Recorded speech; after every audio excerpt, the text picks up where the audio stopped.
Para escribir sobre personajes femeninos no necesitas ser mujer, así como no es necesario que seas hombre para escribir personajes masculinos. Sin embargo, sí es necesario que antes de intentarlo abandones los prejuicios que tienes sobre las mujeres, porque de lo contrario puedes caer en los mismos clichés de siempre, como por ejemplo los personajes femeninos de Dragon Ball, que en su mayoría o son muy ingenuos o muy irascibles, y solo en contadas ocasiones tienen una personalidad mejor construida. También valdría la pena echar un vistazo al cómo las mujeres crean personajes femeninos, como por ejemplo el caso de Full Metal Alchemist creado por la mangaka Hiromi Arakawa, e incluso mirar cómo personajes como Catra obtienen su desarrollo de la mano de Noelle Stevenson, teniendo muy en cuenta que de Catra solo tiene el nombre porque es un personaje por completo diferente al original, pero que si le diésemos un nombre propio estaría hoy en mejor estima dentro de la opinión pública, porque el propósito no es resaltar si es un ejemplo o no de lo que alguien debería ser, sino de cómo se constituyó, cuáles son sus motivos, cómo llegó al lugar donde estuvo. Otros personajes como Amityville Light de Dana Terrace en The Owl House tienen esa facilidad de representar las situaciones de manera adecuada sin forzar la opinión de la audiencia, pues se concentran en el desarrollo del personaje más que en hacer propaganda de una representación LGBT. Hablamos de personajes específicamente y no tanto de tramas o historias en sí, porque ha sido problemático para muchos ver la manera en que todo el mundo trata de romper estereotipos, pero solo siguen reproduciendo los clichés masculinos de siempre, pero en femenino, lo que no representa un avance sino un fútil intento por confrontar un pasado cultural que ya no va a cambiar. Como dice la canción, lo que un día fue no será. Ciertamente los que más tienen problemas en construir un personaje femenino son hombres, pues se suele abusar de la erotización de estos personajes que terminan repitiendo el patrón de las historias androcéntricas que simultáneamente funcionan como fábricas de waifus en las que se considera un carácter fuerte el simple hecho de que un personaje femenino sea irascible, lo que representa una gran ignorancia sobre la unicidad y multiplicidad del ser femenino. Fácilmente autores como Thomas Astruc pueden caer en el error de pintar un personaje que es talentoso para todo, pero que tiene problemas de inseguridad con el chico que le gusta, en el caso de Marinette, o una chica mimada que empieza a reflexionar sobre sus errores, pero termina regresando a un comportamiento odioso injustificadamente, como es el caso de Chloe. En vez de retratar esto como una característica mutable del personaje, lo convierten en un status quo que se niegan a abandonar. El pretexto de los mediocres es decir que si su obra es para niños, no necesita gran esfuerzo más allá del apartado visual, cuando cualquier buen autor sabe que una buena historia no es necesariamente una historia compleja, simplemente tiene que ser coherente consigo misma, como puede ser el caso de historias más sencillas como Los Osos Gomi, donde tenemos personajes como la princesa Kala, o Recreo con personajes como Muriel Finster o Ashley Spinelli, donde la construcción de personajes y sus historias no pierde solidez a pesar de lo simple de los guiones.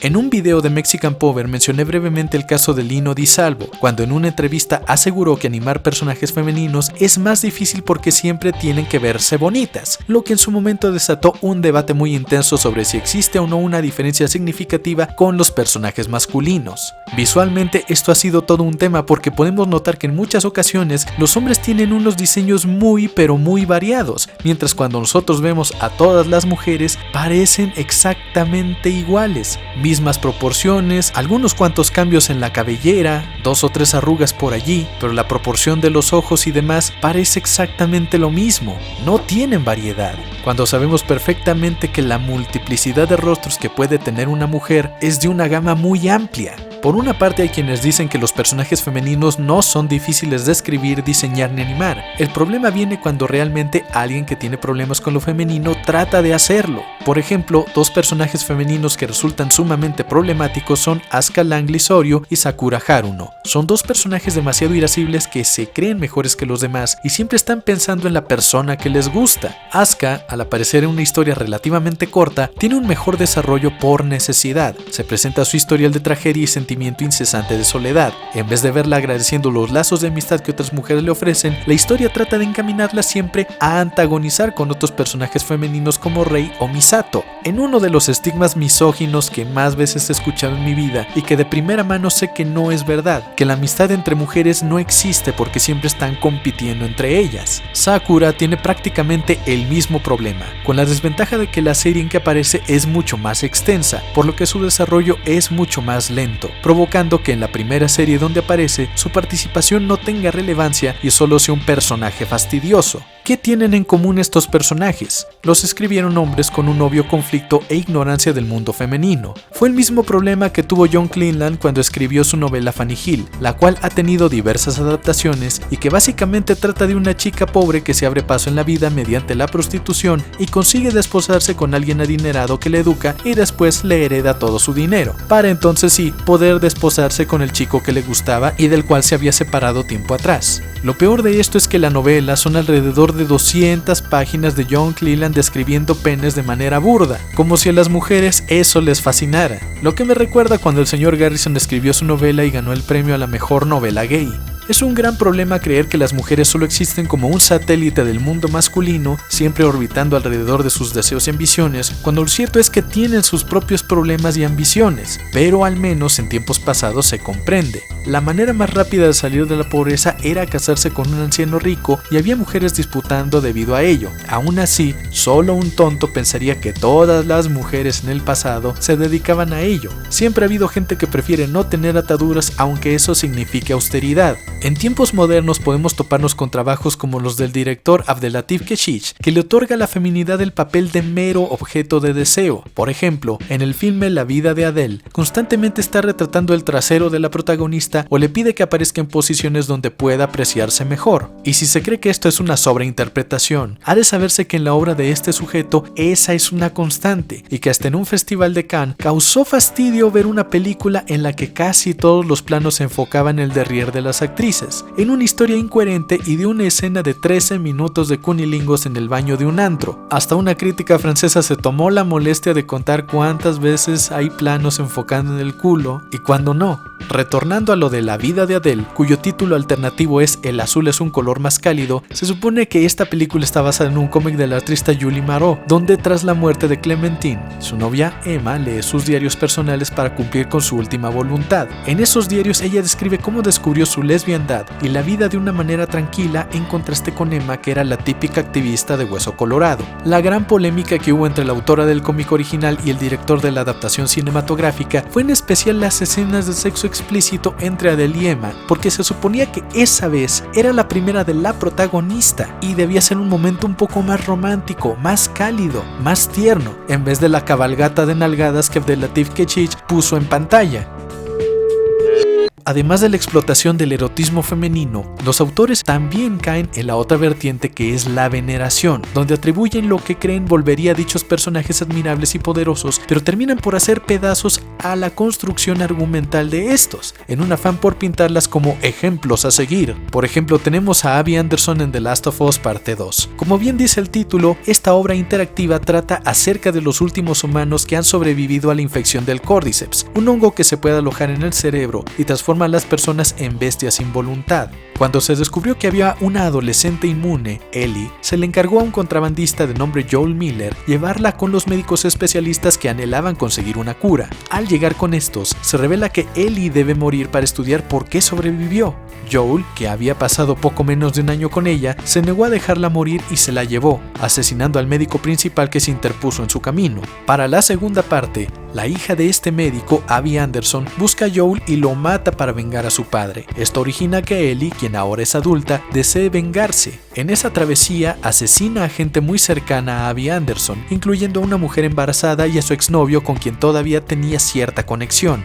Abby entonces va a buscarla para eliminarla por todo lo que ha hecho, pero en el último instante se arrepiente y la deja vivir porque cree que ya fue demasiada muerte. Todo esto tendría sentido de no ser porque a lo largo de la historia vemos que para ambas la muerte ajena no les significa absolutamente nada. No hay manera coherente de que Abby le perdone la vida a Ellie cuando ha demostrado ser tan despiadada de asesinar a una mujer embarazada. Estamos hablando de un momento de tensión en el cual una persona a la que no le quisiste hacer daño asesinó a todos tus amigos y hasta a un bebé nonato. Y no estamos hablando de un feto ingeniero que se defiende a espadazos para gritar ¡ay mi piernita! Estamos hablando de un bebé que ya podría ser 7mesino. Eso no es ni para que dijeras que mata nada más para sobrevivir. Eso ya es maldad, eso va más allá. Obviamente, Como espectador, /jugador, sabes lo que sucedió en realidad, pero Abby no, y ese es el gran fallo que muchísimos autores tienen, no saber jugar entre lo que saben e ignoran los personajes entre sí y mantenerse únicamente con lo que el espectador sabe. Tampoco tiene sentido que después de matar a tanta gente le provoque arcadas ver a sus amigos muertos, le provocaría de todo menos asco, pero como la intención del que estaba escribiendo la historia, o los que estaban escribiendo la historia, era dar a entender que Abby era una persona noble, la hicieron vomitar cuando los encontró. Neil Druckmann y Hallie Gross, autores de esta historia, cometieron el gravísimo error de ignorar el contexto del mundo en que habitan los personajes en afán de representar mujeres poderosas que al mismo tiempo siguen siendo buenas personas, cuando lo que el contexto nos lleva gritando desde la parte 1 y todavía en la parte 2 es que la carestía y el miedo sacan lo peor de la gente, y tanto Ellie como Abby han rebasado los límites del no quería, fue un error. Al escribir y diseñar un personaje, habitualmente hay dos caminos que se pueden tomar: adaptar al personaje a la historia que pretendemos contar o adaptar la historia al tipo de personaje que buscamos representar. Cuando tomamos el primer camino, antes debemos maquetar el contexto de la historia, usos y costumbres de la sociedad ficticia, dinámica entre estratos sociales, en comportamiento de los diversos grupos que existen y el significado que cada uno le da a sus cosas, el paisaje y las actividades económicas que derivan de este. Entonces empezamos a describir la historia del personaje, su personalidad, su aspecto físico, y con base en el mundo que como autores hemos maquetado, iremos descubriendo junto con este personaje cómo es que puede insertarse, cómo puede desenvolverse. Esto favorece que tomemos en cuenta cómo impactará el desarrollo de la historia las decisiones que tome cada personaje y favorece mucho la credibilidad de la ficción que estamos montando. Sin embargo, cuando tomamos el segundo camino y pensamos en el tipo de personaje a representar antes del contexto donde habita, hay riesgo de quitarle credibilidad a la trama, debido a que tratamos de enfatizar constantemente cómo queremos que se reconozca al personaje. Normalmente, cuando se quiere resaltar como héroe, se cae en el concepto del potencial omitido, que es cuando un protagonista revela que siempre fue capaz de vencer sus obstáculos, pero no había querido, o los típicos power-ups donde porque se enoja obtiene poderes de la nada. También está el acudir a los saltos de fe, donde ya no sabes qué hacer con tu historia y decides poner una incoherencia atribuida a la suerte, o porque simplemente el personaje confió y las cosas le salieron. Y sí, Marvel, te estoy viendo a ti en tus películas. El error de muchos autores es iniciar una obra con la prenoción de que los hombres son de una manera y las mujeres de otra, cuando lo único cierto es que hay diferentes tipos de personalidad que se construyen con la historia personal de cada quien y que son igualmente aplicables a hombres y mujeres, a binarios y no binarios. La única razón por la cual no se puede hacer un buen personaje es por la incompetencia de un autor al tener que imaginarse en una historia que no es la suya, por ser incapaz de imaginar una realidad ajena y sobre todo porque no tiene el interés de ir a preguntar a la gente que se ha vivido esas situaciones o historias cómo se sintió con eso que le pasó. Un autor no puede ser solo un monito sentándose a escribir o dibujar sus pendejadas, tiene que ser un hermeneuta, un investigador social, un amante de la cultura, ya sea a gran o pequeña escala, pero lo importante es que salga fuera de sí mismo y mire a los demás y los escuche. Cuando yo comencé a escribir La Noche de Saturno, mi protagonista era una chica de carácter feróstico, que un profesor se proponía seducir prácticamente nada más por el reto. Pedí opiniones sobre el guión a una amiga de Uruguay que estaba estudiando aquí en México y me dio una retroalimentación, que básicamente me decía que yo ponía muchos personajes y elementos que adornaban la historia pero no eran funcionales, y la actitud de Laura no era del todo convincente. Aclaro que inicié este proyecto como un guión de teatro. Yo llevaba tiempo escribiendo cuentos y novelas cortas, pero quería hacer algo más público y empecé a escribir ese guión. Como no me satisfizo releerlo, me metí sin permiso a clases del Colegio de Literatura Dramática y Teatro en la Facultad de Filosofía y Letras y allí aprendí varios conceptos sobre la construcción de una trama. Sin embargo, me di cuenta muy pronto de que para estar escribiendo la historia de una adolescente de 16 años, yo no sabía absolutamente nada sobre qué es ser mujer a esa edad. Hice lo que cualquier imbécil y le pregunté a una compañera que es mujer, solo porque era mujer. Y así me agarré a varias compañeras y les pregunté, ¿qué es ser mujer para ti? Pero la respuesta de cada una fue diferente y no tan convincente. Entonces fui a la Biblioteca Central y me puse a leer sobre trastornos psicológicos, pero había libros viejos y nuevos. Así que por ese contraste me di cuenta de que había muchos conceptos que yo utilizaba que ya eran incompletos o equivocados. Y fue así como llegué a un libro de psicoanálisis de una feminista llamada Los silencios de Yocasta, de Luciane Scitti-Cat,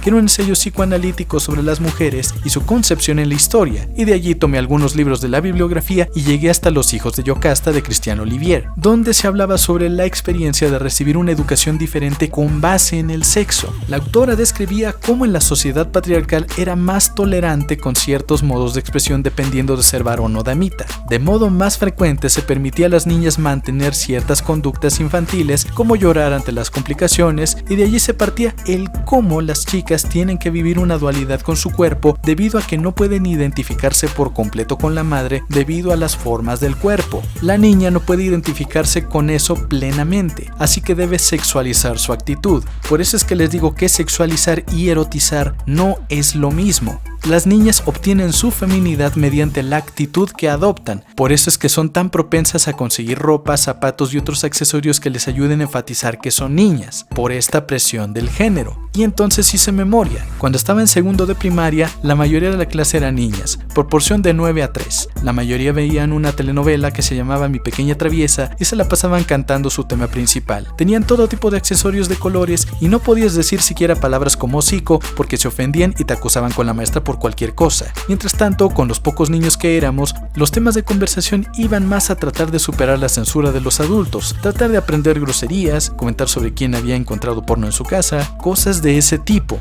ir más allá de la prohibición mientras las otras se quedaban en ese recuadro seguro. Y es cuando caí en cuenta de que las niñas respetaban más las órdenes porque se les había condicionado desde pequeñas. No era algo que fuera parte de ellas, sino algo que les habían impuesto. Y al pasar de los años las cosas solo se acentuaban, plumas de colores, ciertos tintes, maquillaje, pero también había diferencias entre las que eran bonitas y las que no, entre las delgadas y las regordetas, entre las pobres y las económicamente estables. Había algunas que temían abrir una lata y cortarse un dedo, otras que ni siquiera podían, y otras más que lo hacían rápido y limpio. Algunas andaban siempre en un grupo mientras otras itineraban entre diferentes, y así empecé a buscar más información en teorías psicológicas. Pero en cuanto a creación de personajes me di cuenta de que lo ideal era estudiar psicoanálisis, porque este consiste en la investigación personal de la psique de alguien. No le das un vistazo y emites una opinión sobre lo que crees que tiene, sino que desentrañas los significados que ha construido a lo largo de su vida, y todos son muy ad hoc, porque dependen de su contexto familiar específico, y se le ayuda al paciente a que comprenda cómo llegó hasta donde está y pueda resignificar a dónde quiere llegar. Y una vez entendiendo ese proceso de desentrañar la mente propia, uno puede llegar a decir, oh, entonces de esta manera, con este método, puedo construir un personaje muy propio, con sus propios significados. Y dependiendo de la voluntad de cada autor, pues puedes alcanzar una profundidad que no tiene límites. Ya de allí, leyendo casos por aquí y por allá, recordando eventos del pasado y demás, construí un personaje nuevo que, si bien era hostil y solitario,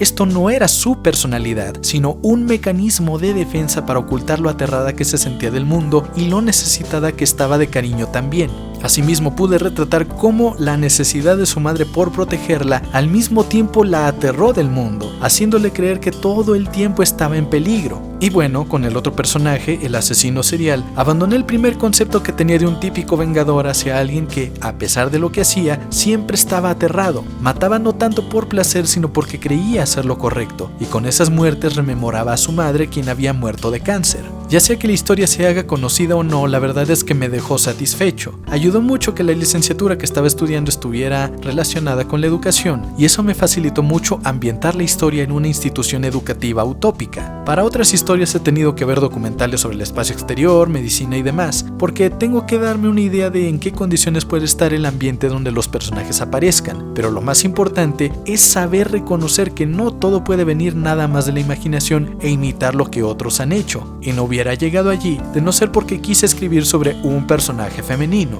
En fin, si el video te gustó, regálame un pulgarcito arriba y suscríbete a mi canal, porque el amiguismo es la onda. Sebastián Derain para servirte.